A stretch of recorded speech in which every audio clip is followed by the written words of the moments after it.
The stagecoach rolled into Calico Flats on a Thursday afternoon in the autumn of 1878, trailing a cloud of red dust, so thick it blurred the faces of the men gathered on the porch of the general store. And when the door swung open and Winifred Donnelly stepped down onto the packed earth of Main Street, every single one of them went quiet in a way that had nothing to do with her beauty and everything to do with the weight she carried. It was not a weight you could see in the usual sense. She was tall and slim, with dark auburn hair pinned beneath a bonnet that had once been fine and was now merely clean. Her green eyes were sharp, alert, moving over the town with the practiced assessment of someone who had learned that new places required quick understanding. She wore a black dress, high-collared and proper, and she carried a single carpetbag that she gripped with both hands as though it might try to escape her. None of that was what made the men go quiet. It was something else, something in the set of her jaw and the particular stillness of her shoulders, the way she stood on the step of that stagecoach and looked at Calico Flats the way a person looks at a place they have come to because there was simply nowhere else left to go. The grief was visible if you knew how to look. It clung to her like a coat 2 sizes too large, and it did not belong to anything Calico Flats had done to her. It had been sewn onto her back somewhere else entirely, by someone else's tragedy, and she had been wearing it so long she had perhaps forgotten it was not originally hers. Orville Dalton noticed all of this from the far end of the street, where he was tying his bay mare, Clover, to the hitching post outside the livery. He was 31 years old, with broad shoulders and sun-darkened skin, and the kind of quiet steadiness that came not from the absence of feeling but from the disciplined management of too much of it. He had lived in Calico Flats his entire life, minus 2 years during the war that he did not speak of, and he was the sort of man the town relied upon in the way you rely upon a good fence post, not glamorous, not spoken of with poetry, but fundamentally load-bearing. He watched the woman from the stagecoach step fully onto the street and look around with those careful green eyes, and something in his chest shifted with a quietness that surprised him. Cecil Murrow, who owned the general store and considered himself the unofficial social authority of Calico Flats, came down off his porch and crossed to the woman with his chest puffed forward. Cecil was 50 and red-faced, and he had the particular confidence of a man who had never seriously questioned himself. "Afternoon, miss," Cecil said, pulling his hat off and making a show of it. "You passing through, or are you here to stay?" The woman looked at him with those green eyes and said, "I am here to inquire about the position at the schoolhouse." Her voice was steady and clear, and carried a slight lilt that suggested she had come from somewhere with rain and green hills, Ireland, or perhaps the eastern seaboard of a family not long removed from there. Cecil blinked. "The schoolhouse position. Yes. I wrote to the town council 2 months ago. A Miss Havelock sent me a letter of encouragement." "Miss Havelock died in August," Cecil said flatly. "Fever." There was a pause. The woman absorbed this information with only the slightest tightening around her eyes, as if she had grown accustomed to news arriving this way, sideways and unwelcome, just when she had thought something might be going right. "I see," she said. "Is the position still available?" Cecil scratched the back of his neck. "That would be up to the council to decide. We haven't had a teacher since Havelock got sick. The position is technically open, but the council meets Friday mornings and today is Thursday." "Then I will need a room for the night," she said. "Boarding house is on the East End, run by a widow named Pearson. Tell her Cecil sent you." The woman gave a short nod that was simultaneously polite and entirely self-contained. She did not offer her name, and Cecil, for once, did not press. She picked up her carpetbag and walked in the direction he had vaguely indicated, and the men on the porch watched her go with the communal silence of people who had just witnessed something they could not fully explain. Orville had finished with Clover by now. He had been standing still for longer than he needed to, and he told himself it was because one of Clover's back shoes looked a little loose, which was true, but not the reason he had been standing still. He pushed off the fence post and walked toward the general store to pick up the flour and lamp oil he had come for. "Who is she?" he asked Cecil, who had come back up onto the porch and was already reconstructing the event in his memory into something that made him look more important. Some woman wanting the teaching job, Cecil said, came by stagecoach. No husband with her, no companion, just herself. Where's she from? Did not say. Funny thing is, she did not even give her name. Orville looked down the street in the direction the woman had gone. She was no longer visible, having rounded the corner toward the boarding house.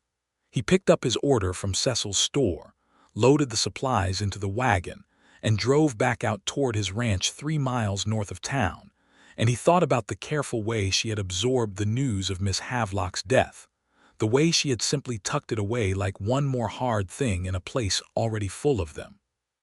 He did not think about her so directly after that, but she stayed at the edge of his thinking the way a song does when you have only heard the first few notes. Winifred Donnelly sat on the narrow bed in Pearson's boarding house that evening and did not cry. She had not cried in a very long time. She was 27 years old, and she had once been engaged to a man named Thomas Curran, who had been a school teacher in Philadelphia, and she had been deeply happy about that, about the shape of a life she could see clearly and wanted fiercely. Thomas Curran had died of typhoid fever on a Tuesday morning in the spring of 1876, and Winifred had sat with him while he died and held his hand and watched the life leave his face, and after that the grief had come down on her like weather.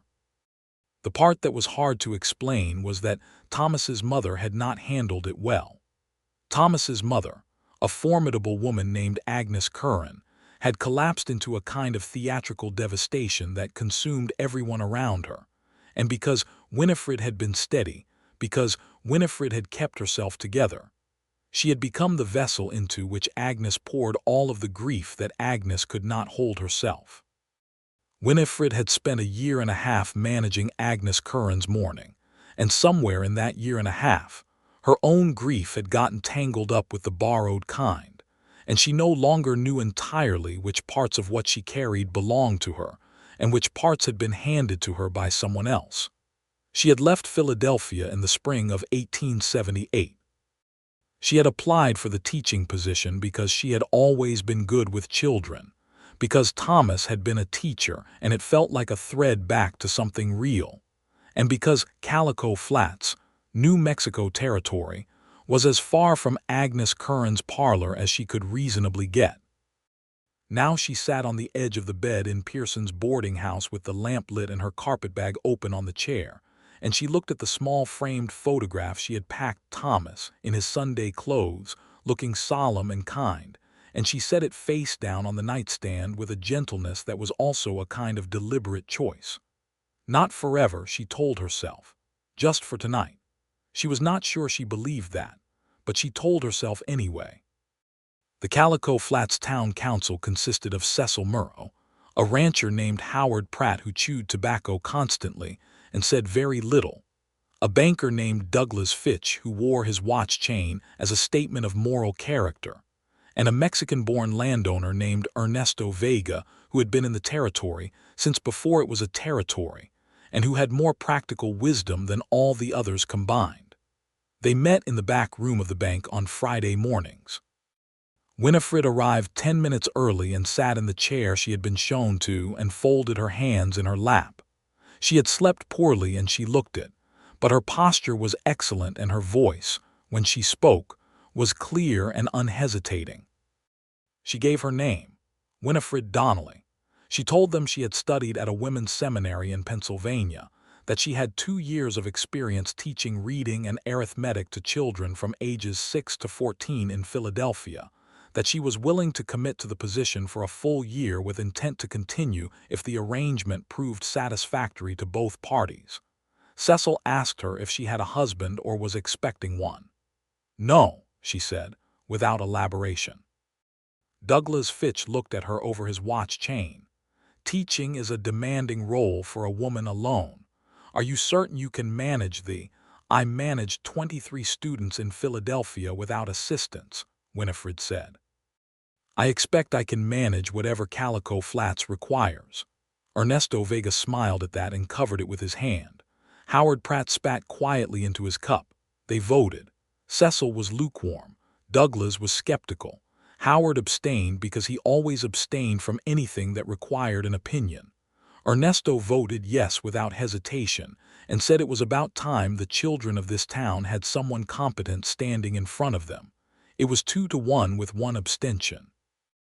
Winifred Donnelly was hired as the school teacher of Calico Flats. She walked out of the bank into the sharp autumn light and stood on the boardwalk and breathed for a moment. It was a small victory, but it was real, and she accepted it with both hands. Orville Dalton was crossing the street with a roll of fencing wire over one shoulder when he saw her come out of the bank and stop in the light. He recognized her immediately, the set of those shoulders, the careful posture, and he noticed the small exhale she made, not quite a sigh and not quite relief, something in between, and he thought it was one of the most honest things he had seen a person do in a long time. He changed his course without thinking about it, which was not typical for him. He was not a man who changed course without thinking. He came up onto the boardwalk and stopped a respectful distance away, tipping his hat. "Pardon me, I heard you were coming to interview for the teaching position. I hope it went well." She turned and looked at him with those green eyes and did not immediately smile, but she was not unfriendly. She was simply measuring the way a person measures when they have learned that people require measuring. "It did," she said. "They have hired me." "Good," he said. And then, because he meant it plainly and wanted it to come across that way, he said it again. "That is genuinely good. The children here have been without a teacher since August and they are beginning to run wild." That got a small tug at the corner of her mouth. Not a smile exactly, but the architecture of one. "I imagine I have managed Wilder," she said. "I believe you," he said. He shifted the fencing wire on his shoulder. "I am Orville Dalton. I have a cattle ranch north of town. If you need anything settled or sorted while you get yourself established here, I am generally willing and able." She looked at him a moment longer. "Winifred Donnelly," she said. "I appreciate the offer, Mr. Dalton." "Orville," he said. She did not return the informality yet, but she nodded, and they parted on the boardwalk, and Orville walked to his wagon and set the fencing wire in the bed, and then stood there for a moment with his hand on the sideboard, not quite ready to move. He had offered to help, and he meant it. But he also knew, in the honest part of himself that he kept reasonably private, that there had been something in that conversation that felt like putting your hand close to a fire after a long time in the cold, and you were not certain yet whether to step closer or to be sensible about it. He chose, for now, to be sensible. He climbed into the wagon and drove home. The schoolhouse sat at the north edge of town, a single-room building with 4 windows and a bell above the door that needed a new rope. Winifred spent Saturday and part of Sunday cleaning it, sorting through the books that had been left behind in a chaotic state, organizing slates and chalk into order, sweeping the floor until it was as clean as it was going to get given the general character of the dust in this part of New Mexico territory. Mrs.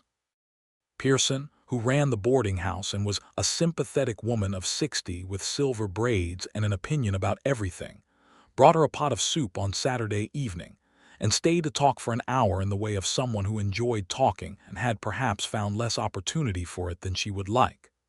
"You'll have 19 students on Monday," Mrs. Pearson said, "though I expect 3 of the Whitmore boys to be absent because their father doesn't believe in consistent education. And the Vega grandchildren are the smartest in town, which will be a blessing or a headache depending on how you manage them." "I expect a little of both," Winifred said, eating the soup. "And you'll meet most of the town eventually just by going through the business of living here. The women's auxiliary meets Wednesday afternoons.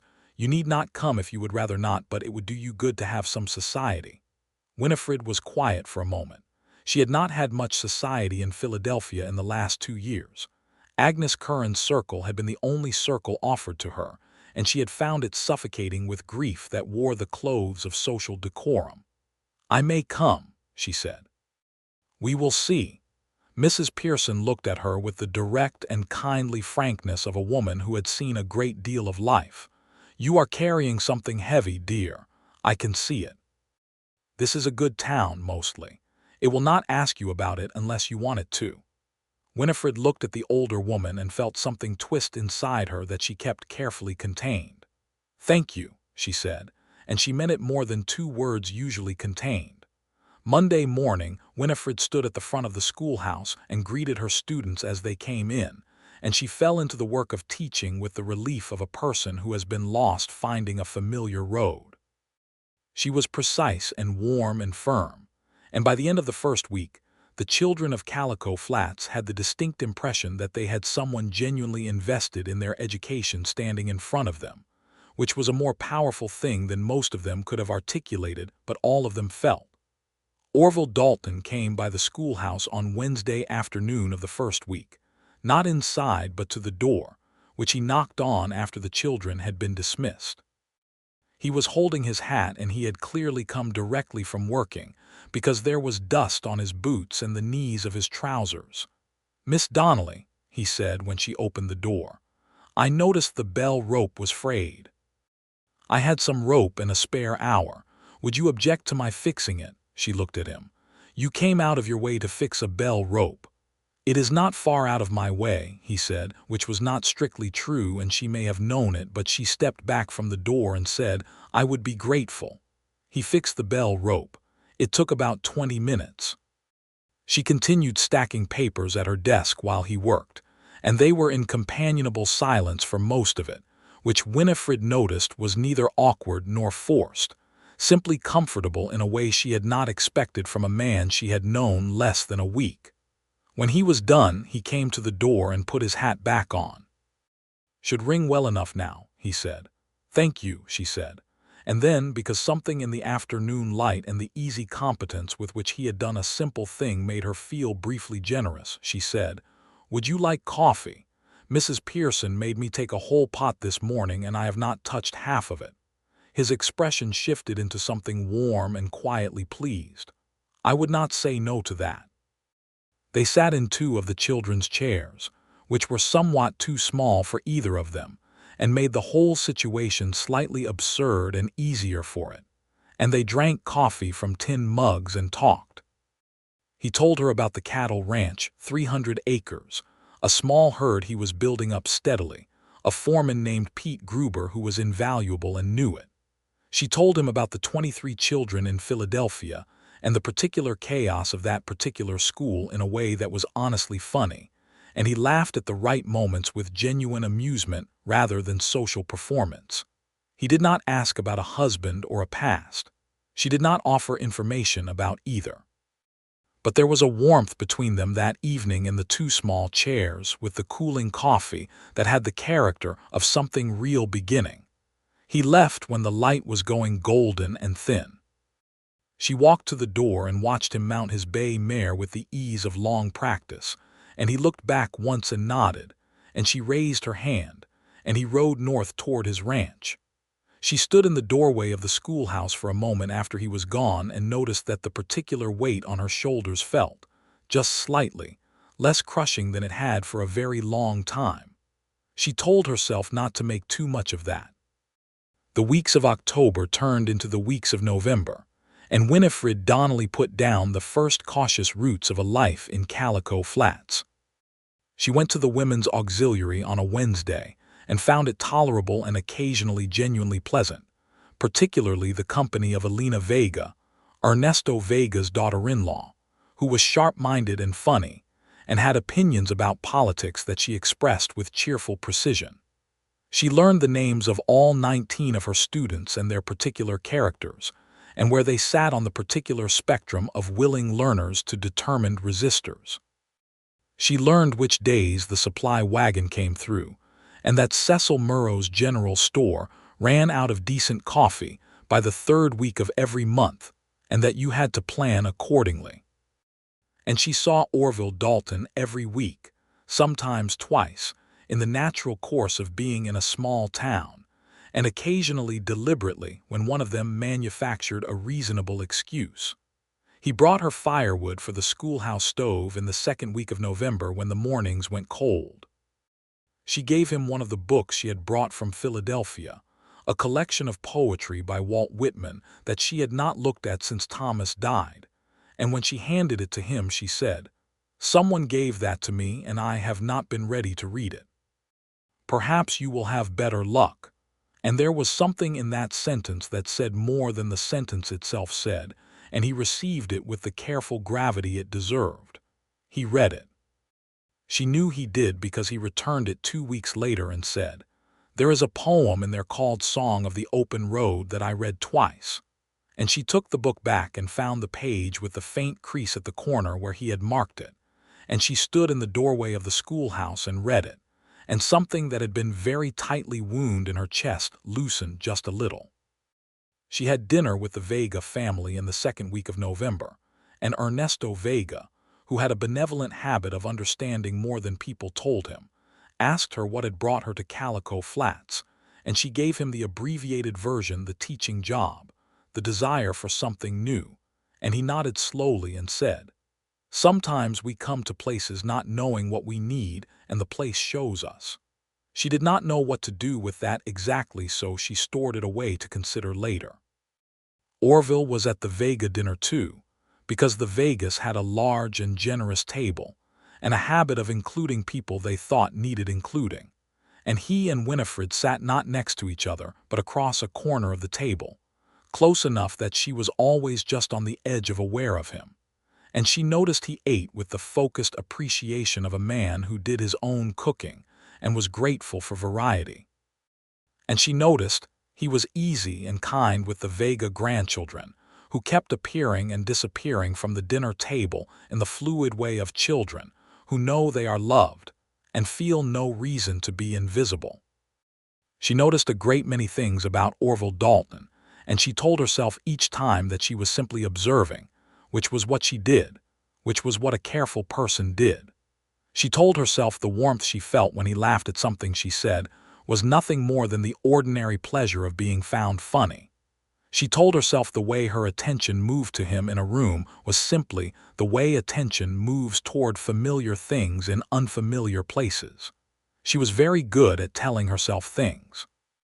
It was in the last week of November that something happened which pulled back a corner of what Winifred was carrying and showed a piece of it to the light.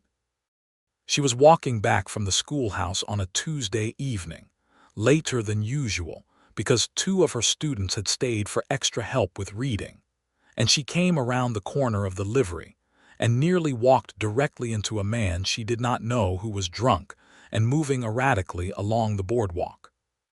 He grabbed her arm reflexively, not with violence exactly, but with the ungainly insistence of the very drunk, and Winifred did not flinch or cry out.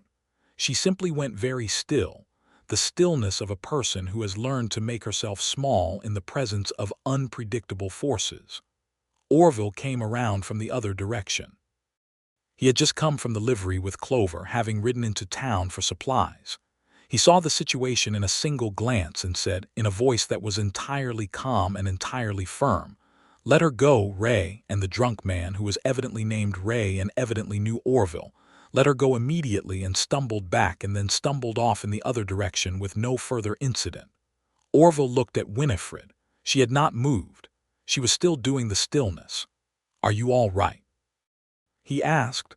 She came back into herself with visible effort, like someone swimming up from a depth. "Yes," she said. "Thank you, he surprised me. Ray Tully. He is not a bad man when he is sober, which is why the town tolerates him, but he is unpredictable when he is not." Orville paused. "You went somewhere for a moment." She looked at him sharply. It was a perceptive thing to say, and she was not entirely prepared for it. "I was simply startled," she said. He did not press it. He simply said, "I will walk you back to the boarding house." And she did not argue, and they walked together through the cooling November evening with their breath making small clouds in the air. At the door of the boarding house she stopped and looked up at him and said, with the air of someone making a decision that is slightly frightening, "I was not only startled. I know that. I have spent a great deal of time in the last 2 years being very careful not to be startled." He waited, giving her room. "I was engaged," she said. "He died, And after that I spent a long time being very careful and very steady for someone else because they needed me to be, and She stopped. She looked at the dark street behind him. "I beg your pardon, that is more than you asked." "I did not ask," he said quietly, "because I did not want you to feel obligated, but I would listen if you wanted." She looked at him. There was something in his face, in the simple, patient quality of his attention, that made her throat tighten in a way that had nothing to do with grief and everything to do with the unexpected discovery of being genuinely seen by someone who was not trying to take anything from her. "Not tonight," she said, "but thank you for the offer." "The offer stands whenever you want to take it up," he said. He tipped his hat and said good night and walked back toward the livery, and she stood in the doorway of the boarding house and watched him go with a feeling she had not allowed herself in a very long time, sitting right in the center of her chest, unasked for and very much present. December came in cold and bright, with the kind of blue sky over the desert that made the whole landscape look like something a painter had decided to be unreasonably bold about. The mountains to the north wore snow on their upper ridges, and the nights in Calico Flats got down to temperatures that made the firewood Orville had brought for the schoolhouse stove one of the more practical acts of kindness Winifred had ever received. The children were harder to keep settled as Christmas approached, which was predictable, and which Winifred managed with a combination of structured work and strategic storytelling. She was a remarkable storyteller. She had discovered this accidentally in Philadelphia, and it remained one of her most useful tools. She could hold 20 children perfectly still with a story in a way that pure instruction never quite managed.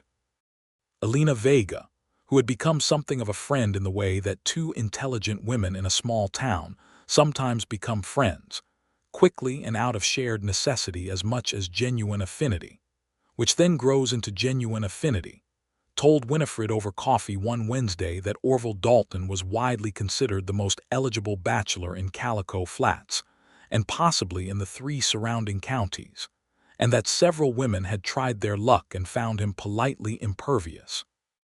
And was Winifred aware of the way he looked at her when he thought no one was watching? Winifred said she was not aware of any such thing. Elena said, with the precision of someone who deals only in facts, "He looks at you the way a man looks at something he is trying very hard to be reasonable about." Winifred thought about that for quite a long time after she got home that evening. She was also, in the honest moments, trying very hard to be reasonable about it. The grief she had been carrying was complicated in ways she had not fully untangled. There was her grief for Thomas, which was real and had always been hers. And there was the shape of the life she had imagined, the teaching husband, the Philadelphia parlor, the particular future that had died alongside him. And that grief was perhaps the heavier thing, because you grieve a future differently from a person. A person has an ending. A future just stops. And then on top of all of that was the freight of Agnes Curran's grief, which Winifred had absorbed so thoroughly over 18 months that she was no longer entirely certain where Agnes's mourning ended and her own survival instinct began. She had been told, through word and silence and demand, that she must be sad, must be faithful, must be the keeper of Thomas's memory above all else, until being sad had stopped feeling like her true feeling and started feeling like a costume she was required to wear. She had been wearing it ever since she got on the westbound stage in Philadelphia. She had been wearing it so long that stepping out of Calico Flats' stagecoach with it still on felt more natural than the terrifying prospect of putting it down. She sat on her bed in Pearson's boarding house on a December night with Thomas's photograph on the nightstand, face up this time, and she looked at it honestly for the first time in many months. He had been a kind man. She had loved him genuinely. His death had been a real loss, and her grief for it had been real and deserved. None of that was the problem. The problem was that somewhere between Philadelphia and here, love had stopped being a feeling she was allowed to consider having again. It had been turned into a kind of betrayal by Agnes and by Winifred's own habitual compliance with other people's needs, and she had come to believe, in some wordless corner of herself, that to feel hope again was to dishonor what had been. She looked at Thomas's photograph, and she thought about what he had been like, truly like, not the sainted version Agnes had polished him into. And she thought that he had been funny and impatient and sometimes careless with her feelings, and deeply committed to justice for other people, and terrible at keeping regular hours, and she had loved all of it genuinely. And he would have been the first person to find it appalling that she was sitting in a boarding house in New Mexico territory, half convinced that she owed his memory her permanent unhappiness. She set the photograph on the nightstand with a steadier hand than she expected and blew out the lamp and lay in the dark, and thought about Orville Dalton's face when he said the offer stands whenever you want to take it up. And she felt, for the first time in 2 years, like something living was pressing against the inside of her chest trying to get out. She did not try to put it back. There was a Christmas social at the church hall in the second week of December, the kind of event that a small western town in 1878 assembled with communal effort, and a certain stubborn festivity that had the character of people who intended to be human beings regardless of the hardship of their circumstances. There was music, a fiddle player named Caleb Marsh, who had one arm shorter than the other and played better than anyone had a right to expect. And there was food that people had been contributing to for a week, and there were paper decorations that the schoolchildren had made under Winifred's direction that were hung with evident pride from the rafters. Winifred wore her best dress, which was a dark green wool that was several years old but still handsome, and she had left off the black. She had not consciously decided to leave off the black. She had simply reached into the carpetbag that she had transferred to a proper wardrobe by this point, and her hand had found the green dress, and she had put it on. She knew the moment she walked into the church hall that several people noticed. Mrs. Pearson's expression softened into something warm and approving. Elena Vega raised her glass in a small, private salute from across the room. Orville noticed too. She knew because she saw his eyes find her when she came in and stay for just a moment longer than usual, and the quality of his attention when they were introduced back into a room together for the rest of the evening was different, still careful, still respectful, but with something less restrained in it, something that allowed itself to simply be present. They danced. It was not planned exactly. Caleb Marsh started playing a reel, and people around them began to partner up with the organized chaos of a small town that has done this many times. And Orville was simply there, and he offered his hand, and she took it, and they moved into the reel, and he turned out to be a competent and natural dancer, which she had not expected. And she laughed when they came around for the second pass of the figure, and he said, with a straight face that was betrayed only by the warmth in his eyes, "I practiced all week." "You did not," she said. "No," he admitted, "but I thought about it." She laughed again. It was a real laugh, not the careful kind she had been deploying as social currency. It came up from somewhere lower and more honest, and it surprised her, and she saw in his face that it surprised him too, and that he was very quietly, very genuinely glad of it. They danced twice more that evening. Between dances, they stood together at the edge of the room with cups of cider and talked about his ranch, about the cattle business, about the particular character of New Mexico territory in the winter months, about a dispute in town over water rights that Ernesto Vega was trying to mediate with the particular stubborn patience of a man who had watched this territory change enormously in his lifetime and had developed proportionally enormous patience. He told her that Ernesto had come to the territory in 1840 as a young man and had lived through Mexican rule and American acquisition and all the complicated, often unjust machinery of territorial government that followed, and still managed to see individual people clearly despite all of it. "He is a remarkable man," Winifred said. "He is," Orville agreed. "He voted for you without hesitation, by the way, on the council. I suspected as much. I will have to thank him properly." "He would tell you the children thanking you is thanks enough." She looked at her cider cup. "Do you know," she said, This is the first evening since I came to this town that I have not felt like I was managing myself." He looked at her with the full attention that was one of the particular things about him, the way he listened as though what you said mattered and he intended to give it the weight it deserved. "What does that mean?" he asked, not challenging, genuinely asking. She looked up at him. "It means I have been," she thought about how to say it, and then decided to simply say it the true way. "I have been wearing someone else's grief for quite a long time. I came here not entirely sure I knew the difference anymore between what was mine and what I had taken on. And this evening I feel lighter, I suppose, less encumbered." He was quiet for a moment. "Whose grief?" he asked, quietly. My fiancé's mother," she said. "He died 2 years ago. She needed someone to hold all of it for her, and I was there. And I stayed. And eventually I could not tell any more which parts of it were mine."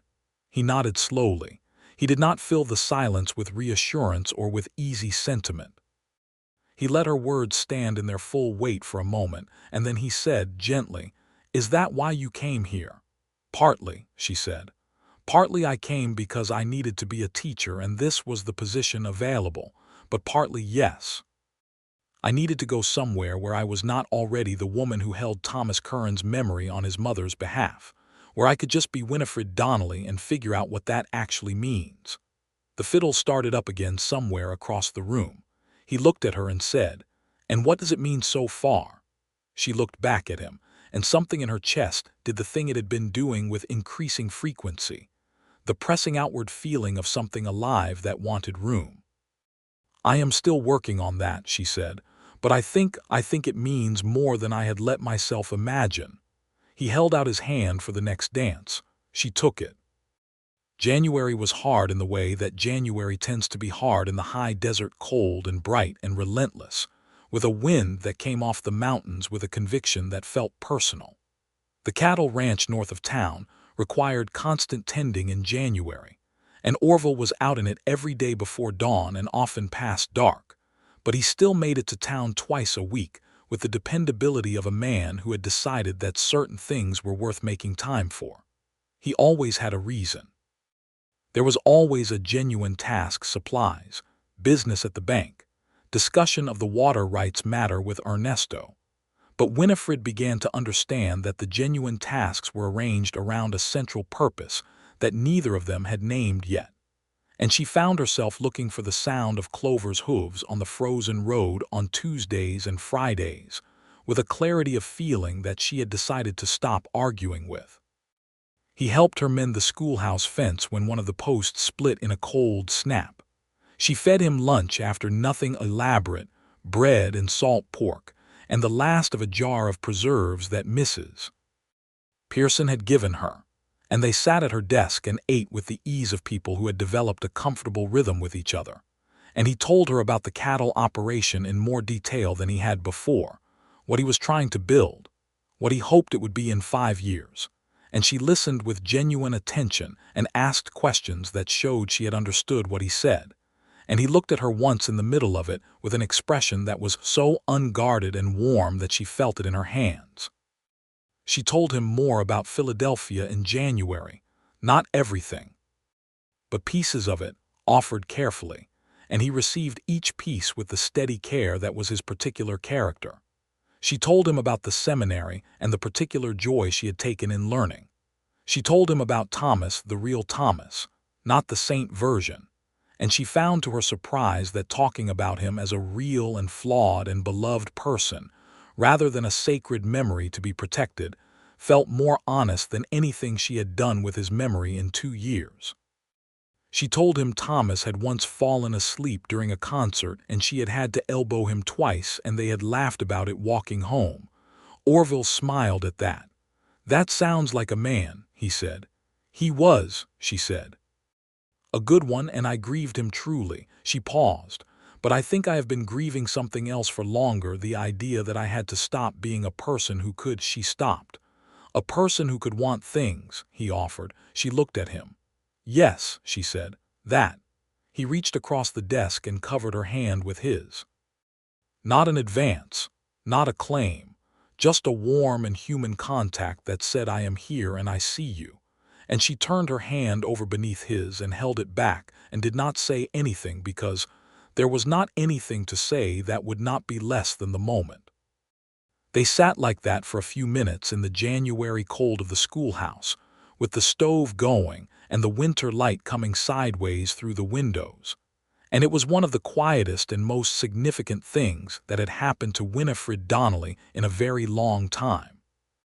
He rode back to his ranch that afternoon with the look of a man who has been given something he did not let himself expect, and she stood at the window of the schoolhouse and watched him go and thought, without the usual armoring and qualification, that she was falling in love with Orville Dalton, and it did not feel like a betrayal.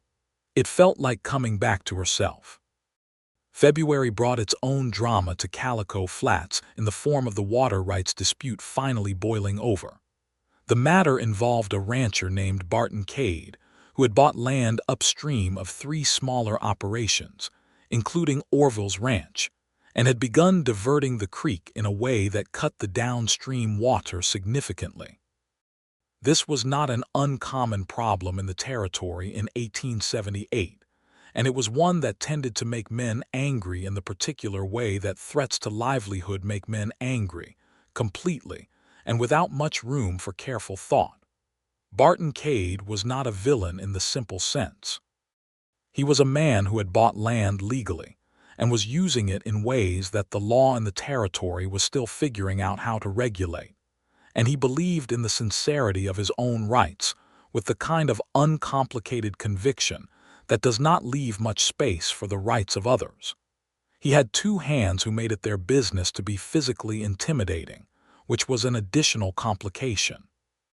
Ernesto Vega worked the problem steadily and with patience, calling meetings and writing letters and invoking territorial law with the precision of a man who had learned that law could be a tool for justice or for oppression depending entirely on who was wielding it, and who had decided long ago to be the kind of person who wielded it for justice. He was 68 years old and had seen enough of the territory's history, had seen what had been done to the peoples who had been here before any of the current occupants, the dispossession and violence that had attended the establishment of every ranch and town in this landscape, the particular indifference of American expansion to anyone who did not fit its understanding of who mattered, to approach every dispute with the knowledge that rights were never as simple as they appeared, and that the person who spoke loudest about them was rarely the one who needed them most. Orville was in town several times in February for the water rights meetings, and he was careful and measured in those meetings in a way that Winifred, who attended one as a town resident, and was quietly amazed at how quickly she had come to think of herself as a town resident, found genuinely impressive. He made his case without bluster. He acknowledged Cade's legal position before arguing against its practical effect.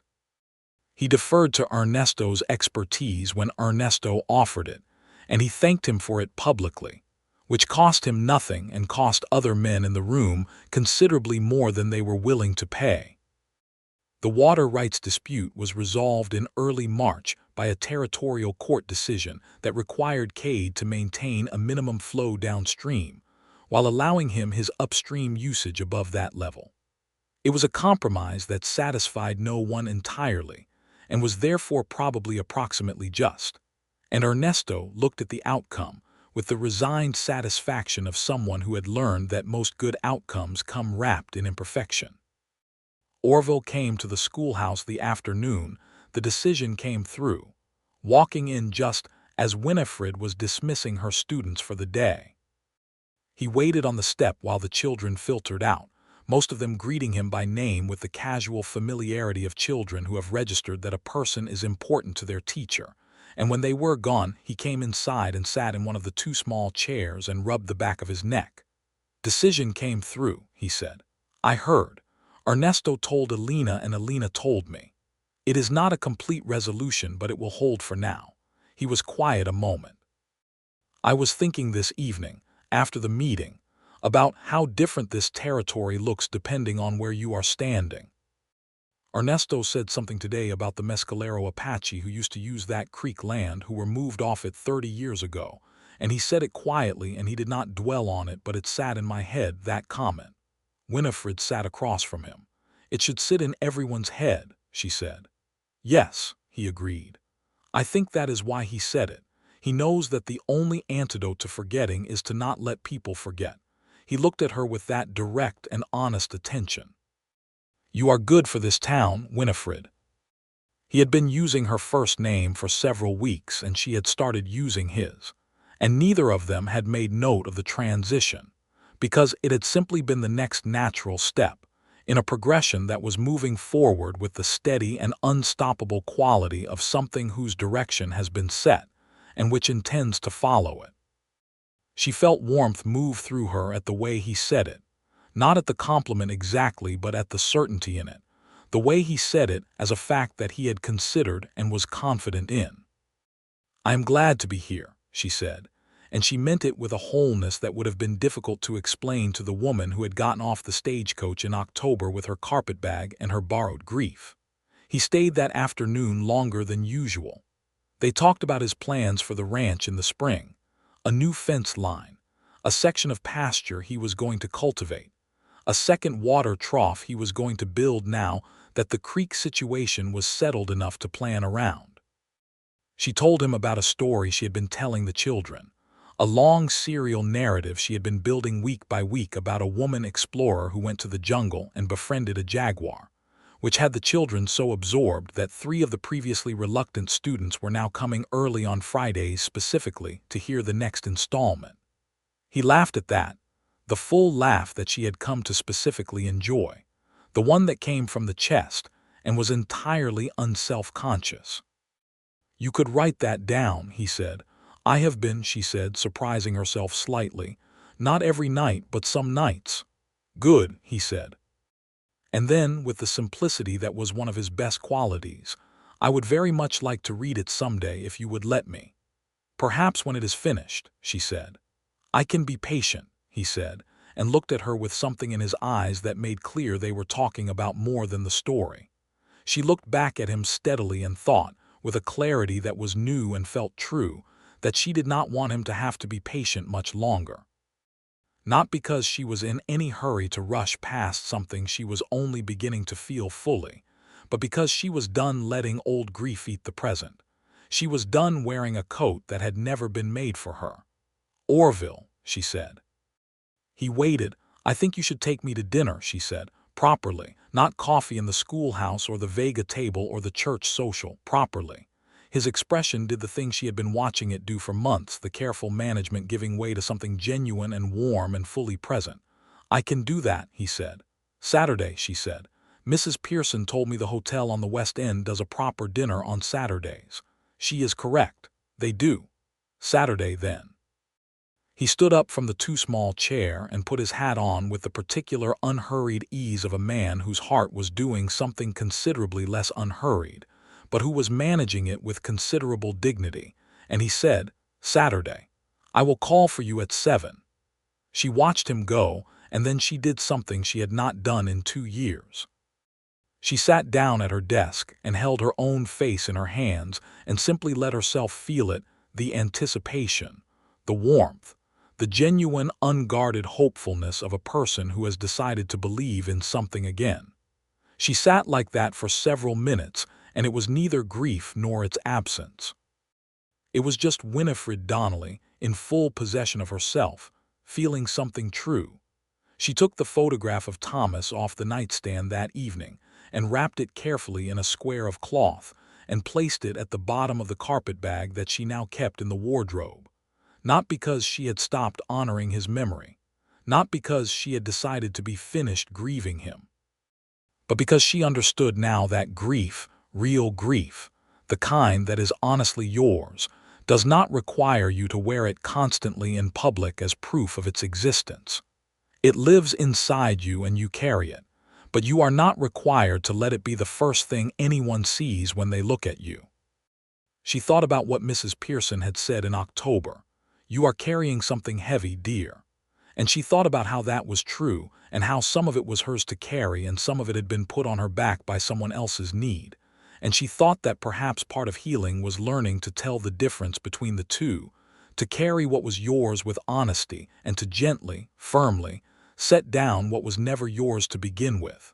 She felt lighter, not empty.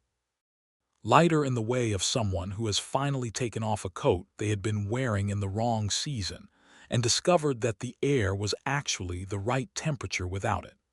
Dinner on Saturday was excellent. The hotel on the west end of Calico Flats was not a sophisticated establishment, but the cook understood basic principles of preparation and applied them with conviction.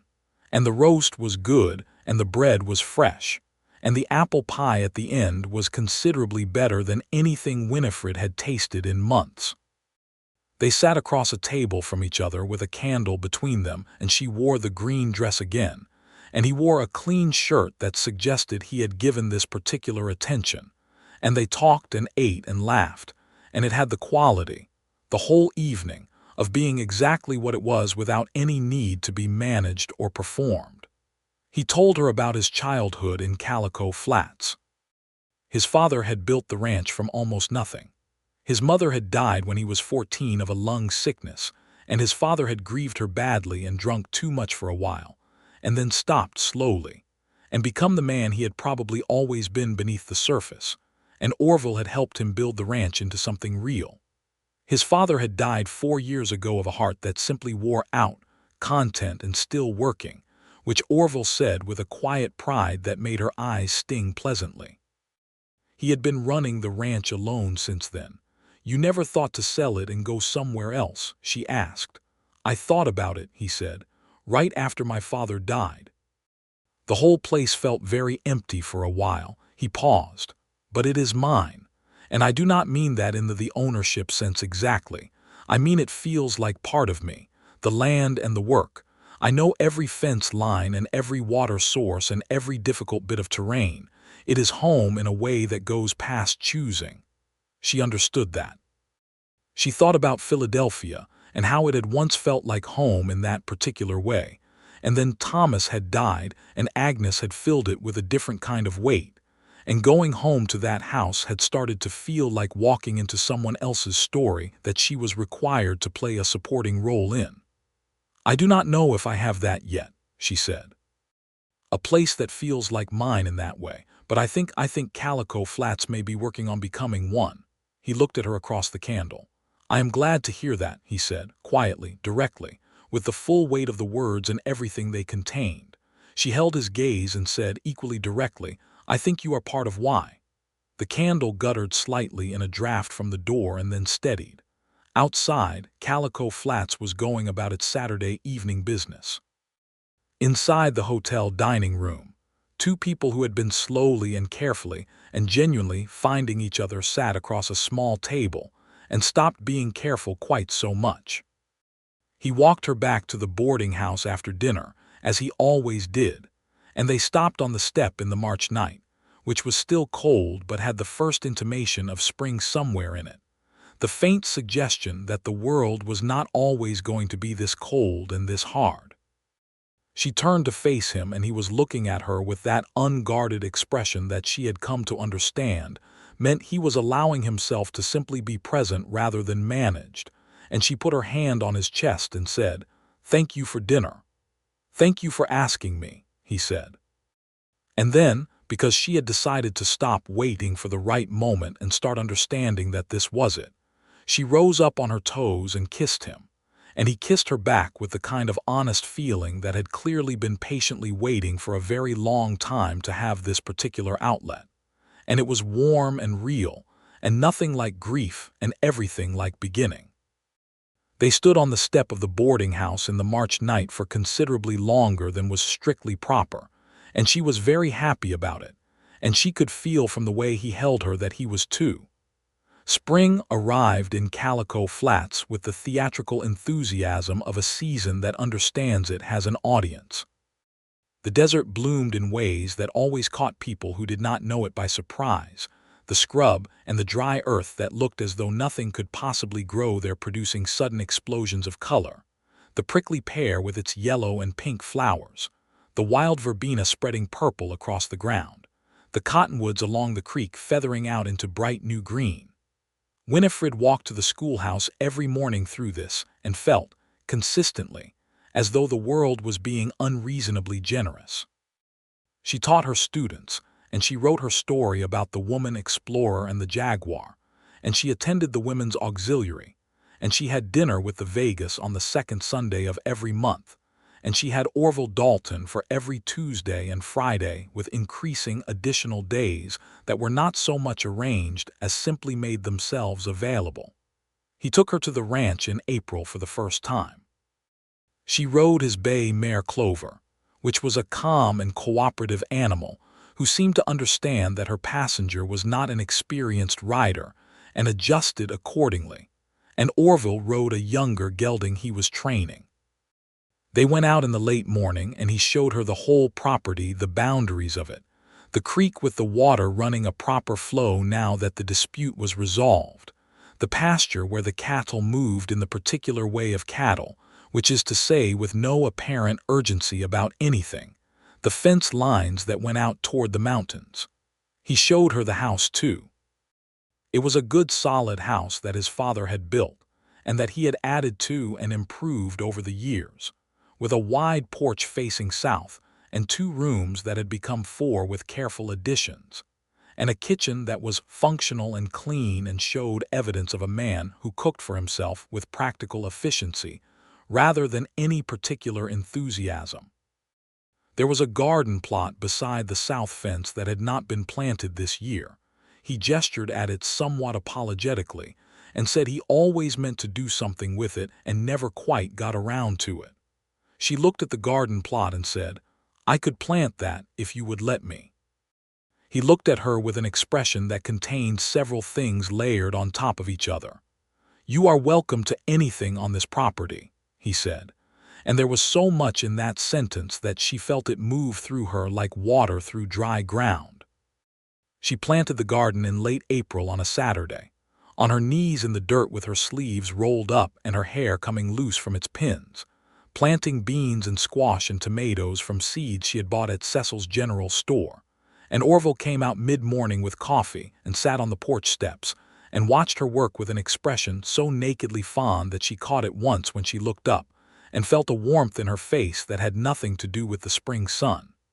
"You are staring," she said. "I am," he agreed without the slightest guilt.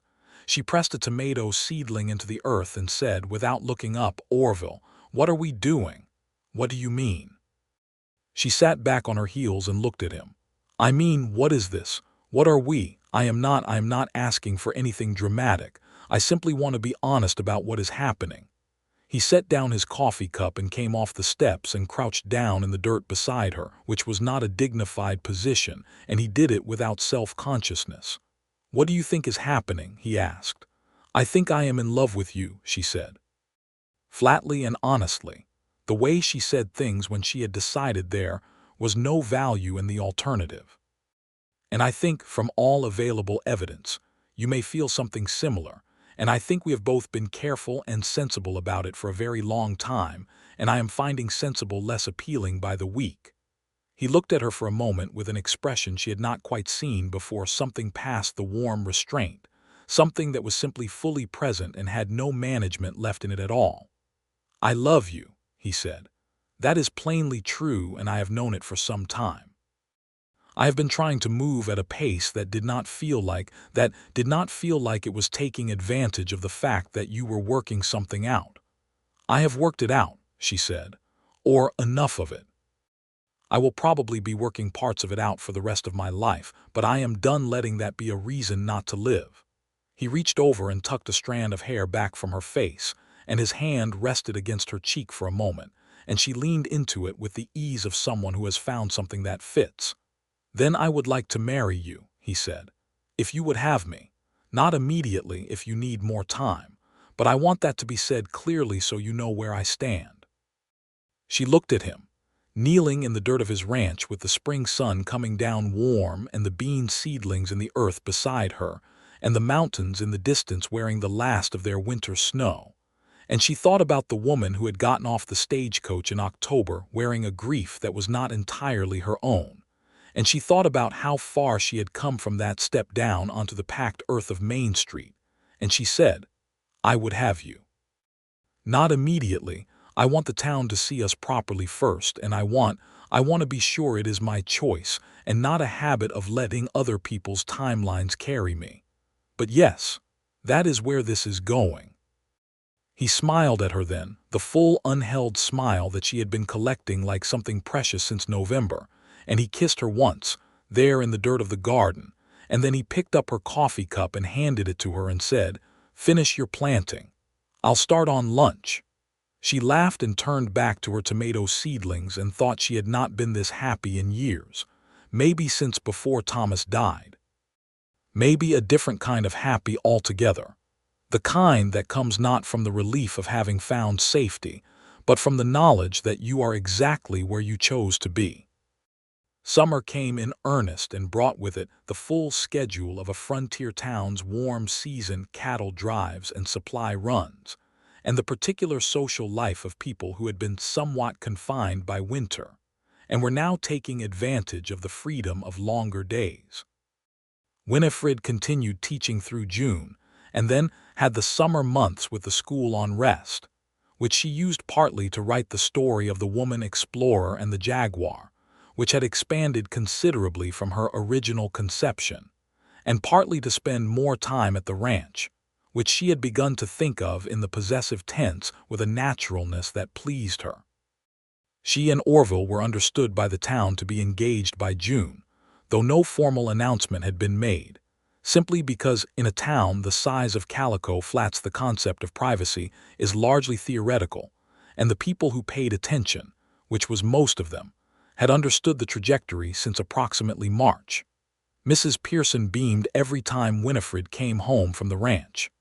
Elena Vega said finally out loud over coffee one Wednesday, with a satisfaction that was completely unabashed.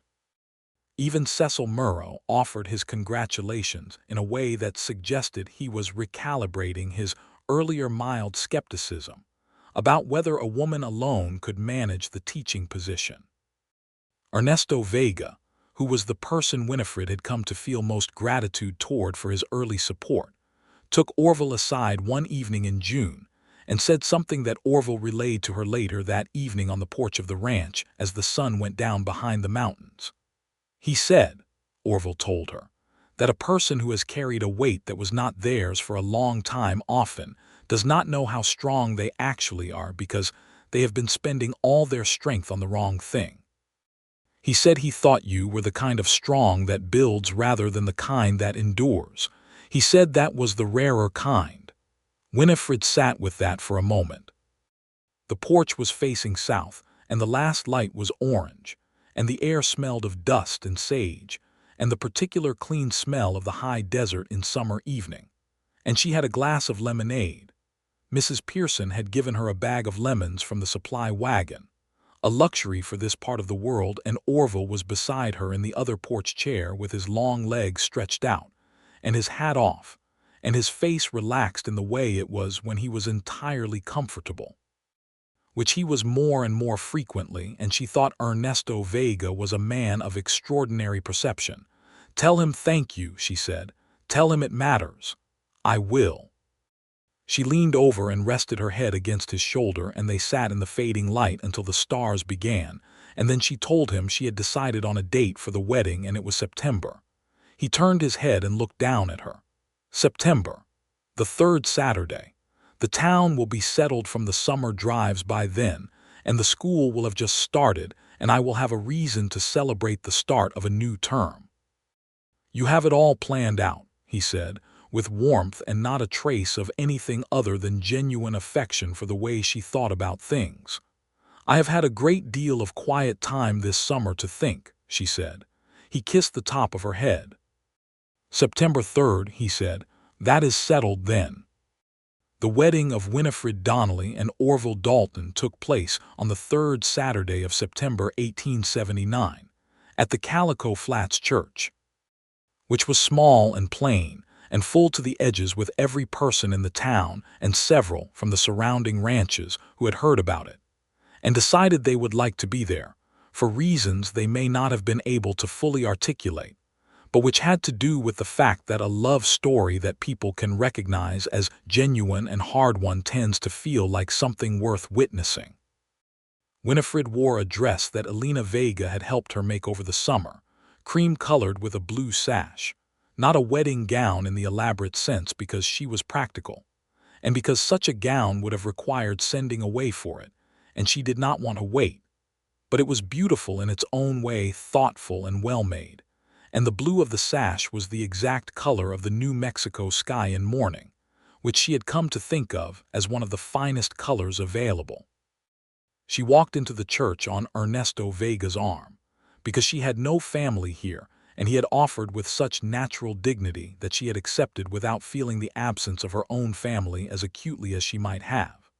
She looked down the aisle at Orville, who was standing at the front in a clean dark suit that fit him better than she would have expected, and looking at her with an expression that was so fully and openly himself that she felt her throat tighten in the best possible way. Pete Gruber, his foreman, was his best man, and stood beside him with the look of a man deeply uncomfortable in a good suit, but enormously glad to be there. Mrs. Pearson was in the front row with her handkerchief already deployed. The Vega family took up 3 rows, and Ernesto's grandchildren had been given the specific task of holding the flower arrangements, which they did with extraordinary seriousness. The preacher said what preachers said in September 1879 in a small church in New Mexico Territory, and Orville and Winifred said their vows to each other with the particular quality of people who mean every word because they have thought carefully about what the words mean and chosen to say them anyway. When the preacher said Orville could kiss his bride, he did so with a thoroughness that made Pete Gruber clear his throat and made Mrs. Pearson press her handkerchief to her eyes and made the Vega grandchildren giggle, and Winifred Dalton. She had decided to take his name, and it felt clean and chosen in a way that she was glad of came up from that kiss with pink in her cheeks, and her hand firmly in his, and her green eyes bright with something that had no gray in it at all. Only the forward-looking, fully alive feeling of a person who has put down a burden that was not hers, and found that her own hands were entirely free. The reception was held in the church hall, and was everything a frontier wedding reception ought to be, loud and warm and full of food and Caleb Marsh's fiddle and dancing, that went on longer than anyone had initially planned, because no one was quite ready for it to end. Winifred danced with Orville and with Ernesto, and with Pete Gruber, who danced badly but enthusiastically, and with Cecil Murrow, who danced with a formality that was so concentrated it was almost charming. At some point in the evening, when the dancing had settled into a slower and more general movement, and the food had been substantially reduced, and the candles in the church hall were burning lower, Winifred found herself standing with Elena Vega in a quiet corner, and Elena looked at her and said, "You look different than you did in October." "I am different than I was in October," Winifred said. "Better," Elena said. "Not different better in the way of having fixed something broken. Different better in the way of having arrived somewhere." Winifred looked across the room at Orville, who was talking with his foreman Pete and laughing at something, and he caught her eye from across the room, and the look between them was one of those looks that carries more than looks usually do, the kind of long-range communication that 2 people who know each other well can conduct in a glance. "Yes," Winifred said, "I think that is exactly it." They moved to the ranch after the wedding. She brought her things from Pearson's boarding house, the carpet bag, now battered with travel and use, the books, the papers, the small framed photograph of Thomas which she placed on the shelf in the bedroom with a natural ease, not hidden and not displayed, but simply present as one small piece of a life that had contained many things. Orville saw it and said nothing because there was nothing he needed to say. He understood by now the difference between the past being honored and the past being worshipped, and this was honor, quiet and proportionate. She continued teaching at the schoolhouse, riding in on the gray horse Orville found for her in October, a calm and intelligent mare she named Rosalind after a character in a Shakespeare play she had loved at the seminary. The ride to town took 20 minutes, and she made it twice a day in the school term, and thought sometimes, on those rides with the desert opening around her, and the sky unreasonably large and clear, that she had never in her life felt so fully in the right place. She taught 19 students that fall, 20 the spring after when a new family arrived from Texas. She was working on her serial story about the woman explorer and the jaguar, which was now considerably longer than she had originally imagined, and which she read installments of to Orville in the evenings on the south porch, and which he listened to with the focused attention of someone who was genuinely engaged with the story rather than the politely interested attention of a supportive spouse, and he told her she should think about what to do with it when it was done. "There are publishers in the East," he said. "There are also 300 miles between here and the nearest railway that goes east," she said. "That is a practical problem with practical solutions," he said. "The story is good, Winifred. It should exist in the world." She thought about it. She was thinking about a great deal of things in those months. She was thinking about the garden, which had produced well in its first season, and which she was planning to expand in the spring. She was thinking about the schoolhouse, where she wanted to add an afternoon reading program for the older children. She was thinking about the fact that by November she was fairly certain she was expecting a child, which she confirmed by December with the help of the nearest doctor, who was 40 miles away in Santa Fe, and who she made the trip to with Orville in a state of combined practical efficiency and contained excitement. She told him on the ride back, sitting beside him on the wagon seat with the mountains to the west and the desert rolling out in all directions. He had been waiting for her to say it. He had been watching her with the attentive care of someone who had noticed, and was not going to say anything before she did. And when she said it simply, "The doctor says there will be a baby in the late spring," he pulled the wagon to a stop on the empty road and turned to face her, and the expression on his face was so completely unguarded and joyful and full that she felt her eyes fill in response. He took her hands in both of his and said, "Winifred," and then seemed to find that one word contained everything he needed to say, which she understood completely. She laughed at the tears in his eyes, not unkindly.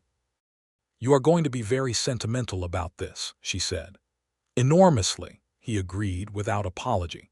She leaned forward and kissed him on the forehead between the brows, which was a specific kind of kiss she had developed a habit of because it made him look immediately content in a way that she found extremely satisfying. And then she said, "Drive on. I am hungry and it is 20 miles home." He drove on, but he kept one hand over hers on the wagon seat the whole way, which meant his driving was somewhat one-handed and somewhat less precise than usual. But the road was empty, and the horses were sensible, and they got home without incident. December and January and February passed in the way of those months when you have something coming that you are looking forward to with every part of yourself. The days were both too slow and too fast. The ranch was full of quiet industry and increasing preparation, and the town of Calico Flats was warmly invested in the impending arrival in the way of a small community that considers its residents' significant life events to be at least partly communal property. Mrs. Pearson brought food every week and advice every day, whether solicited or not, the latter of which Winifred accepted with good grace because the former was valuable, and the latter was delivered with enough affection to make the unsolicited nature forgivable. Elena Vega recommended the Santa Fe midwife, who had delivered 3 of her own children. Ernesto Vega gave them a rocking chair he had made himself, a beautiful thing of cedar and pecan wood with a seat worn smooth by years of use, and said it was time it had new work to do. Orville built a cradle. He was not a trained carpenter, but he was competent and careful, and he built it over 4 weeks in February in the barn, while Winifred pretended not to notice the sounds of him working, because he had said he wanted it to be finished before she saw it, and she was going to give him that. When he brought it in and set it by the bed on a Friday evening in late February, she looked at it for a long moment and ran her hand along the smooth side rail and said it was beautiful, which it was. "It is good work," he said, with the quiet pride of someone who has made something useful and hopes it is also meaningful. "It is excellent work," she said. "Come here," and she took his hand and held it. The baby came in the last week of May 1880, a Tuesday, delivered with the help of the midwife from Santa Fe and Mrs. Pearson, who had firmly refused to leave regardless of professional advice. It was a long labor and hard work, the kind that Winifred met with the particular stubborn efficiency she brought to difficult things. And at the end of it, there was a boy healthy and substantial and extremely vocal about his existence, which made his mother laugh for the first time in many hours, and his father, who had been pacing the porch with the specific anguish of a man being very useful by staying out of the way, come through the door when called and stand beside the bed and look at his son and his wife with an expression that neither word had ever adequately contained. They named him James Thomas Dalton, James for Orville's father. Thomas as a genuine and peaceful honoring of the past, not as a monument to grief, but as an acknowledgement that the people we have loved and lost are part of who we are, and that who we are goes forward and makes new things, and that is how it should be. James Thomas Dalton was a bright and determined child who began crawling with focused purpose at 7 months, walked at 11 months, and was attempting to communicate complex opinions considerably before his vocabulary was adequate to the task, which made him simultaneously impressive and frustrated, and which his mother thought was entirely appropriate for a person who had things to say. He was 2 years old before Winifred's story about the woman explorer and the jaguar was finished, which she considered reasonable given the circumstances.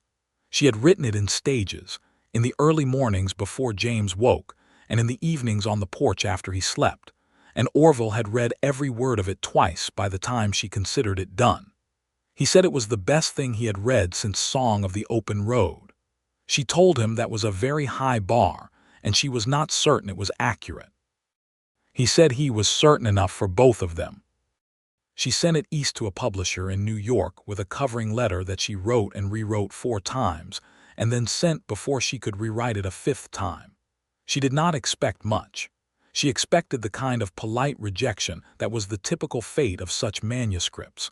The publisher wrote back 6 months later with an offer that was not large but was real. The book was published in 1883 under the name W. Dalton, which the publisher had suggested because they felt readers in the East would find it more commercially reliable than seeing a woman's full name on the cover. And Winifred had agreed with the specific practicality of someone who wanted the book to exist in the world, and would deal with the injustice of that convention separately, and in due course. The book sold moderately well in the East and considerably better in the territories, where the landscape of it and the particular kind of competence its protagonist demonstrated resonated with people who lived in hard country and valued that quality. Elena Vega put a copy in the window of her family store, which they had opened in 1881 when the town grew large enough to support a second commercial establishment, and beneath it, a small handwritten card that said, "Written by our schoolteacher." The pride in it was so complete and so open that it made Winifred, who was not inclined to be easily moved by displays, feel something large and warm in her chest every time she passed it. Orville read the published copy 3 times. He kept it on the shelf in the bedroom next to Thomas's photograph and a small sketch of his parents that had been passed down from his father's things, and she thought that shelf, with those 3 things on it, said a great deal about what kind of life they had built, one that made room for the people who had come before, and the things that had mattered and the work that was ongoing, all together in the same space, without any of it canceling any other. The years after that had the full texture of a life genuinely lived. The ranch grew, Orville expanded the herd and the pasture, hired 2 additional hands, built a second barn that Pete Gruber supervised with the particular investment of someone who considers the ranch partially his own in the deepest sense. The garden beside the south fence became a proper kitchen garden, and eventually extended to include a small orchard of apple and peach trees that Winifred had ordered from a nursery in Albuquerque, and that took 2 years to produce anything, and then produced generously and with enthusiasm.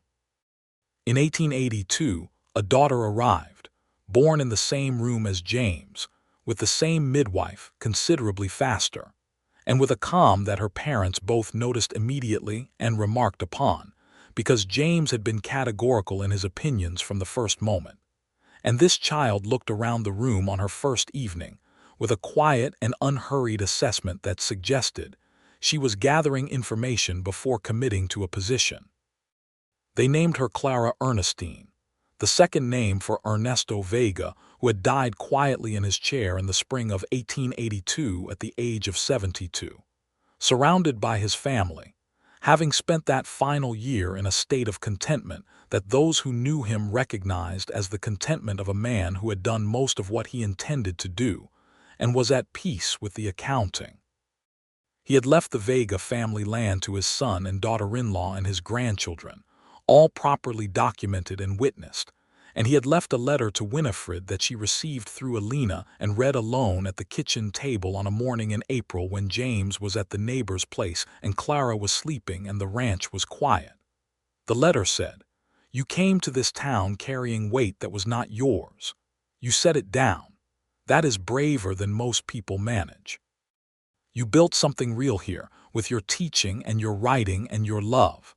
The territory is better for your being in it. Take care of those children and that good man and write more books. I will not read them, but I will be glad they exist." She folded the letter carefully and kept it in the carpetbag, which she still had, which was now used primarily as a storage vessel for things she wanted to keep carefully. The carpetbag had come from Philadelphia with grief in it, and it had gradually filled instead with letters and pressed flowers, and a curl of James's first hair, and a drawing Clara had made at the age of 3 of what she said was a horse, but looked more like a cloud with legs, and it seemed right that Ernesto's letter should live there too. She told Orville about the letter that evening. He listened and was quiet for a moment and then said, "He saw you clearly from the beginning." "He did," she said. "I am grateful he was on that council."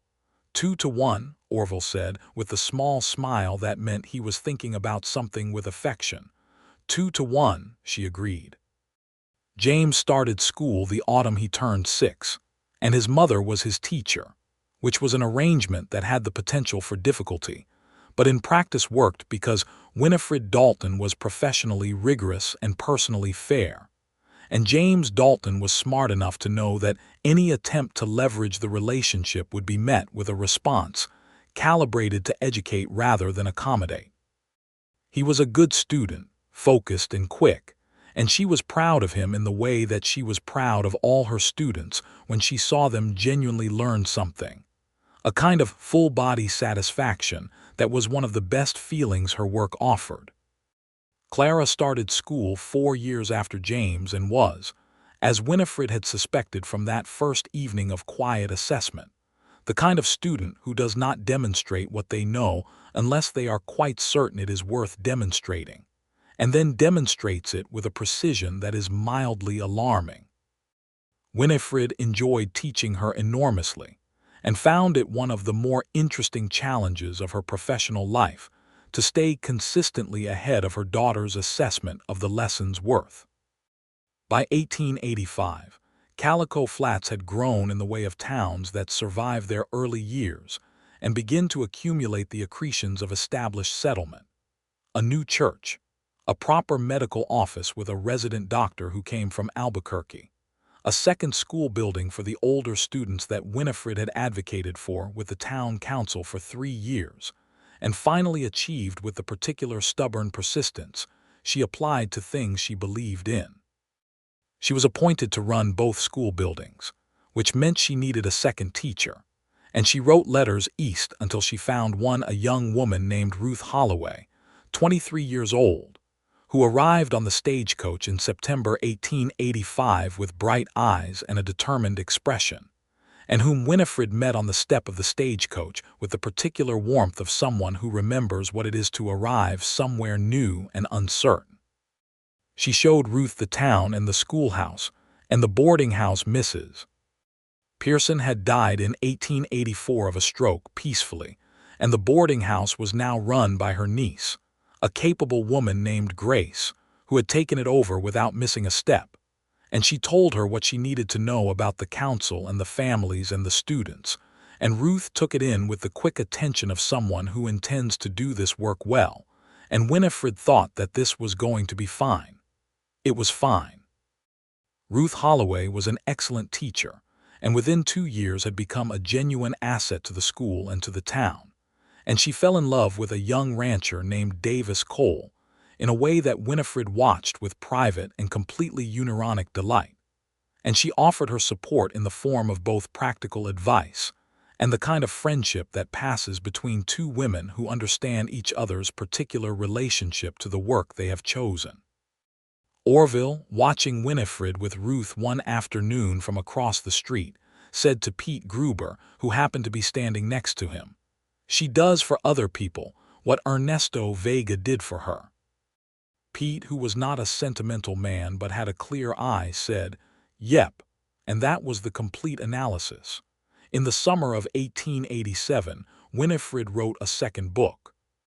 This one was not a serial adventure story, but something quieter, a series of connected pieces about a woman who comes to a territory town and learns what home means, which was not precisely autobiography, but was not autobiography either, and which she wrote with the confidence of someone who has done this before and knows her own voice well enough to trust it.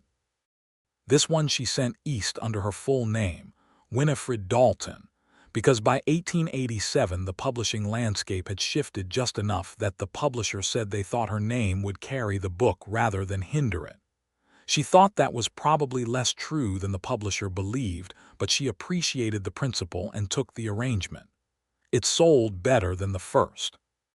It was reviewed in 2 Eastern newspapers, one of which described it as a remarkably genuine portrait of frontier womanhood, and one of which described it as a woman's account, and therefore of limited general interest, though admirably written, which made Alina, now 51 and running the Vega store with the authority of someone who knows precisely what she is doing, say things about that particular reviewer that Winifred thought were entirely accurate and chose not to repeat in front of the children. Clara read both books at the age of 8, which was early, and came to her mother with specific questions about the woman explorer and the Jaguar that were so pointed that Winifred spent a genuinely enjoyable hour explaining the choices she had made. And Clara listened and then said, "I think the woman should have stayed in the jungle," which was the most interesting literary opinion Winifred had heard in some time, and which they discussed for another half-hour while James, who was 12 and had read both books and found them good but found the conversation about them less riveting, went to the barn to help Pete with something he found more engaging. The ranch continued to grow and develop through the late 1880s. Orville was 41 in 1888, and the years of physical work were visible on him, the deep lines at his eyes and the permanent weathering of his hands. But he moved through his days with the same unhurried competence that had been one of the first things she had noticed about him, the fundamental load-bearing quality of him, which had not diminished with age but had, if anything, deepened. He still woke before dawn. He still came home at the end of the day and sought her out in whatever room she was in and would always touch her in passing, a hand on her shoulder, a brief and easy kiss at the temple, with the consistency of someone for whom physical affection is a natural language of acknowledgement rather than a performance. She thought about this sometimes, in the particular reflective way she had, which was that she would be doing something ordinary, hanging washing on the line or correcting student work at the kitchen table, and she would become suddenly and fully aware of the exact quality of her life, and she would sit with that awareness for a moment with something that was not quite gratitude and not quite pride but something between them. A deep and settled recognition that what she had was real and was hers, and that she had had some hand in building it. She had put down the borrowed grief. She had found what was underneath it, which was her own strength and her own capacity for love, and her own clear idea of what she wanted from the world. She had come to Calico Flats with someone else's mourning on her back, and she had laid it down piece by piece in the months that followed the first dinner with Orville, the green dress at the Christmas social, the spring garden, the slow and genuine conversation that had built between them, until it was something neither of them could have dismantled if they had tried. And what was left when it was gone was simply herself, Winifred Donnelly, who had become Winifred Dalton, who taught 23 children in 2 buildings and wrote books, and planted a garden, and loved a steady and honest man with both hands. James turned 15 in 1895, and had the particular focused ambition of a person who is trying to figure out who he is going to be, and what he wanted. He told his father on a Saturday evening while they were fixing fence line out on the east pasture, was to study law. He said it with the direct simplicity that his mother used when she had decided a thing was true and worth saying, and Orville heard it with the same stillness with which he heard most important things, and then said that was a fine ambition, and they would look at how to make it possible. Winifred, when told, felt the specific pride of a mother who has done her best to show her child that the world is larger than their immediate circumstances, and that they have the right to reach into it. She wrote to a school in Albuquerque that evening, the first of several letters that eventually resulted in James Dalton leaving Calico Flats in 1897 at the age of 17 to begin the education that would, in due course, make him a practicing attorney in Santa Fe, where he would marry a woman named Isabel Torres and have 3 children and visit Calico Flats twice a year with the regularity of someone who knows where he comes from and considers it worth the journey. Clara was 13 when James left, and she was, as she had always been, more interested in assessing the implications of a thing than in reacting to it. She watched her brother leave and then turned to her parents and said she wanted to study medicine.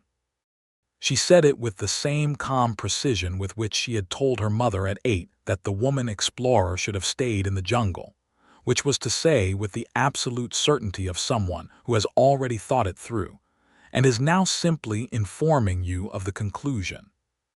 Orville and Winifred looked at each other across the kitchen table, and Winifred thought, with a warmth that was enormous and entirely private, that they had made children who knew what they wanted and were not afraid to say so, and that this was perhaps the best thing they had made.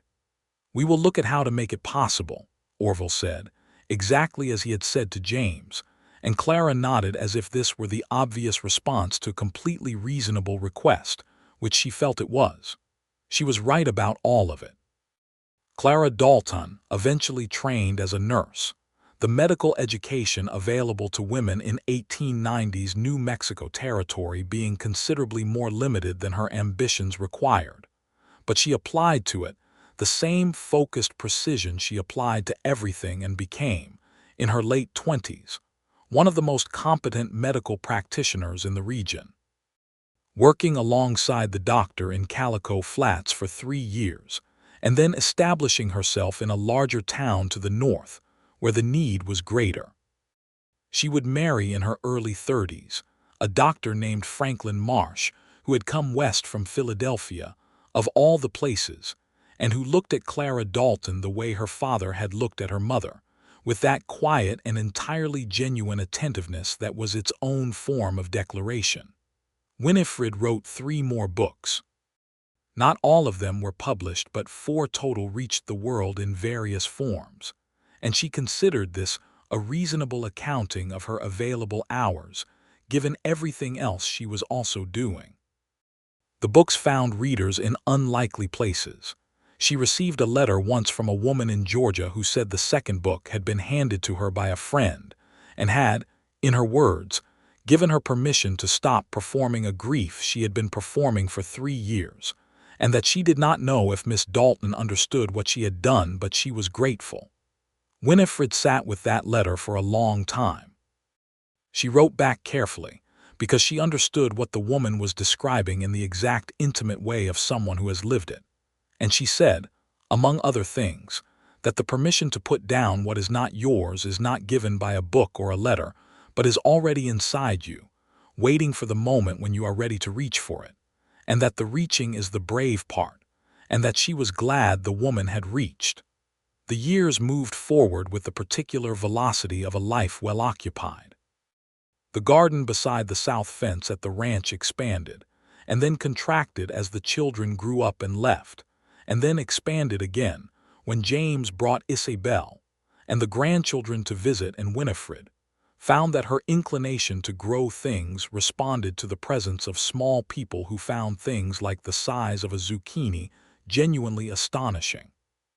Orville was 53 in 1900 when the new century arrived, and he was not as fast on the ranch as he had been, but he was still the fundamental constant of the place, still out before dawn, still the person to whom Pete Gruber, who was 60, and moving more slowly himself, brought problems that required considered judgment.